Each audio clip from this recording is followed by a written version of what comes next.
Hello everyone, today we are going to unbox the Tina2s 3D printer. The first thing you should do after receiving the machine is to check the sealing sticker and whether the accessories are missing, so as to avoid receiving a second-hand machine. Guide and card. PLA.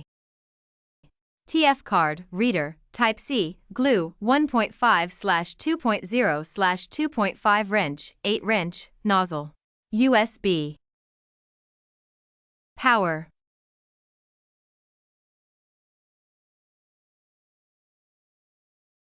If you receive a second-hand machine, the customer needs to contact after sales. Now, we start setting up the machine. Step 1. According to the instructions on the label to remove the shaft coupling shell. In the second step, take out the filament tube, press the tube fitting, and insert it into the extruder. Step 3. Plug in the power cord and turn on the power. Thanks for watching. If you encounter problems, please contact after sales.